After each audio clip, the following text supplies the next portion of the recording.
CBS News Chief White House correspondent Major Garrett is in Washington. Major, you spoke about this. New poll results out of New Hampshire show a very tight race for second place between Marco Rubio and Chris Christie. We always talk about the first place winner, but how valuable is a second place win?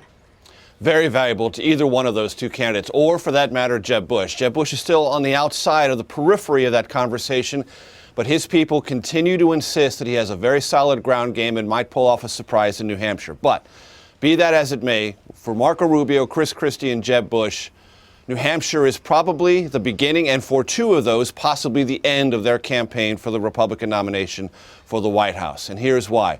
Everyone I've talked to in New Hampshire says Donald Trump has such a large lead in New Hampshire, it is inconceivable to them, these are Republicans on the ground in New Hampshire, that Trump could lose there. So the next most important battle for that establishment alternative to Donald Trump in New Hampshire is for Marco Rubio, Chris Christie, or Jeb Bush. And the one who claims that strong second place finish is more likely to be the one who can say to the rest of the Republican Party, I am the ticket for you to bet on, and carry momentum into South Carolina and begin to consolidate the anti-Trump vote.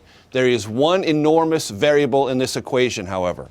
Ted Cruz is beginning to organize and has organized very well in New Hampshire. I've also talked to lots of Republicans who see him as approaching this conversation and getting into the mix in New Hampshire very well as well.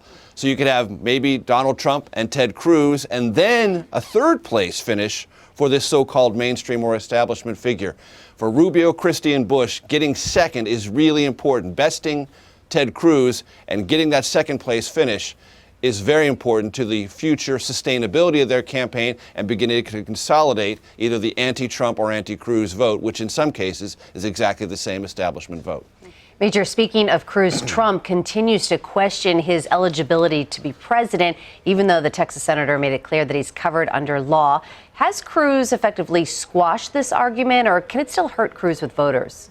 Well, look, you can't squash an argument that Donald Trump continues to make. Republicans have figured that out, and Donald Trump may or may not continue to go down this road, but it appears that Trump is not deterred and discouraged from this, and there might be some data suggesting to him that it's working. It does create around Cruz an element of question, essentially. You know, what is the situation? What is the deal? Essentially, Donald Trump is trying to plant seeds of doubt. In Iowa, he did so in Nevada, he did so in South Carolina, all the early contest states. And Ted Cruz is doing his level best not to angrily respond to Donald Trump, but try to deal with this campaign issue with as much of the authoritative law that he can cite. But when Donald Trump says, hey, some Democrat may sue Ted Cruz, that's unanswerable, because if a Democrat sues Ted Cruz and he's the nominee, he's going to have to deal with that.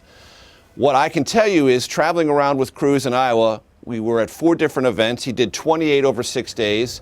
No questions from actual Iowa caucus voters about this issue.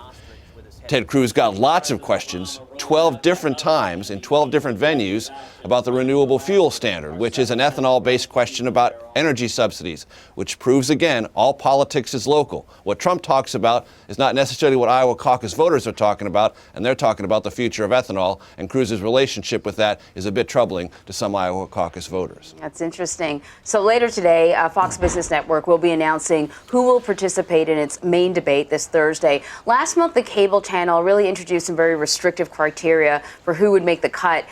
Do you see us moving at least a little bit closer to weeding out certain candidates when we're talking about such a large field still?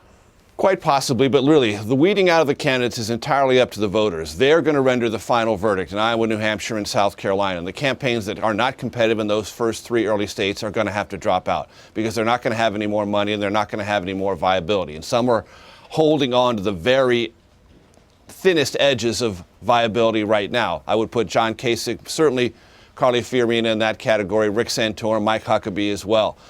But they're not going to leave before Iowa and New Hampshire have rendered a verdict at the polls, either in the caucuses or Iowa or the primary in New Hampshire. But if they're not on this main stage, that's also going to create a sort of funereal atmosphere around their campaigns. Like they're hanging around, but really it's pretty much over. So the criteria will be the criteria. The campaigns will stay in. But if you're not on that main stage, it's even harder for you to slug your way back into the conversation. All right, Major Garrett for us in Washington. Thank you. You got it.